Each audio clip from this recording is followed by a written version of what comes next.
મજામાં? શિલ્પાકી ગુજરાતી રસોઈમાં હું તમારા બધાનું સ્વાગત કરું છું।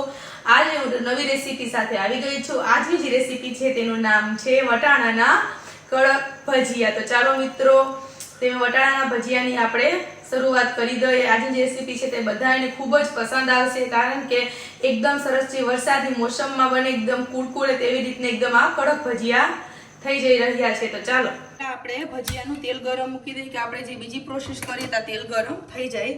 આના ભજીયામાં આપણે આ ચણાનો લોટ લીધો છે, તપકીરનો લોટ લીધો છે, મરી પાવડર, ચાટ મસાલો, નિમક, રવો લીધો છે, અને લીલા વટાણા, હળદર, ધાણા ભાજી, આદુ, આ તીખા મરચાં અને લસણ અને ચટણી। તો પહેલા આપણે આ વટાણા છે તે મિક્સરમાં ક્રશ કરી લેવાના છે।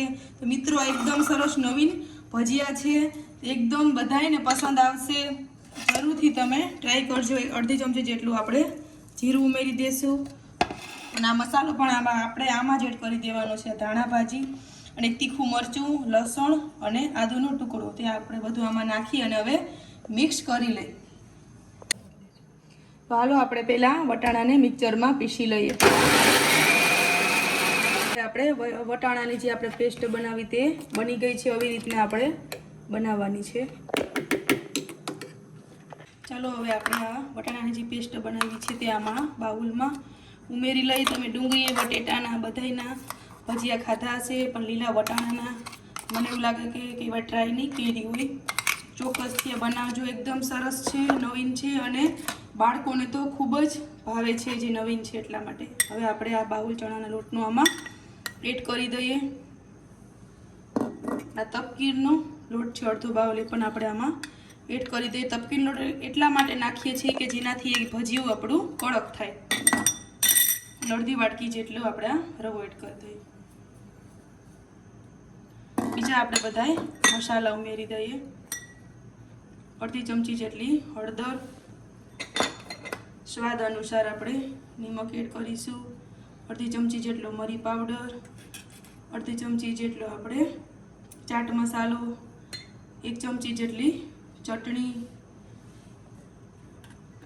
અને અડધી ચમચી જેટલું આપણે આ મીઠા સોડા છે એ ઉમેરવાના। હવે આપણે બધું સરસ એકદમ મિક્સ કરી લઈએ। તો હવે આપણું બેટર બની ગયું છે। આપણે ભજીયાનું બેટર આવી રીતના રાખવાનું છે, એકદમ ઢીલું નથી રાખવાનું, કારણ કે આપણે કડક ભજીયા કરવાના છે એટલા માટે। તો આપણું બેટર બની ગયું છે, અને આપણે જોઈ લઈએ કે તેલ આપણું થઈ ગયું છે। ચાલો આપણું હવે તેલ થઈ ગયું છે, આપણે આવા નાના નાના ભજીયામાં પાડીએ। એકદમ સરસ કડક થાય છે, દેખાવમાં એવા થાય, બાળકોને એવું લાગે છે કે મંચુરિયન છે, એવો સ્વાદ પણ એવો જ આવે છે જે આપણે આમાં તપકીને રવો ઉમેર્યો છે એટલે। હવે આપણે આવી રીતના બધાય ભજીયા પાડી લઈએ। તો હવે આપણા જો આ બ્રાઉન કલરના થઈ ગયા છે અને એકદમ સરસ કડક પણ થઈ ગયા છે આપણા ભજીયા। તો હવે આપણે આને કાઢી લઈએ।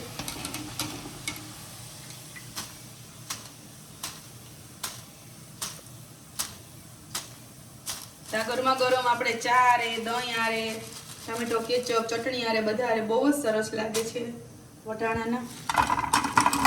તમે જોઈ શકો એકદમ સરસ જો કડક બની ગયા છે। આવી જ રીતના આપણે હવે બીજો જે આપણો છે, ચાલો આપણા લીલા વટાણાના ભજીયા કડક છે તે તૈયાર થઈ ગયા છે। અને મિત્રો, મને જે મારી ચેનલ લાઈક કરો, સબસ્ક્રાઈબ ને જે કરે છે તે લોકોનો ખૂબ ખૂબ ધન્યવાદ। અને હજી મારી ચેનલને વધારે લાઈક, સબસ્ક્રાઈબ, શેર અને કોમેન્ટ બોક્સમાં નવી નવી જે રેસીપી જે લોકોને શીખવી હોય તે એમાં લખી શકે છે। તો આપણી વેરાયટી તૈયાર થઈ ગઈ છે, જે આ લીલા વટાણાના ભજીયા।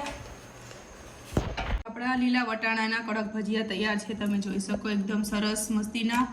તો મિત્રો, આપણા ભજીયા તૈયાર છે। જે લોકોને મારી રેસીપી આવે તે જરૂરથી કોમેન્ટ બોક્સમાં કહેજો। બેલ આઇકન દબાવવાનું ના ભૂલતા, જે તમને મારી નવી રેસીપી જોવા મળે। બીજી રેસીપી સાથે મળશું, ત્યાં સુધી બધાય આવજો।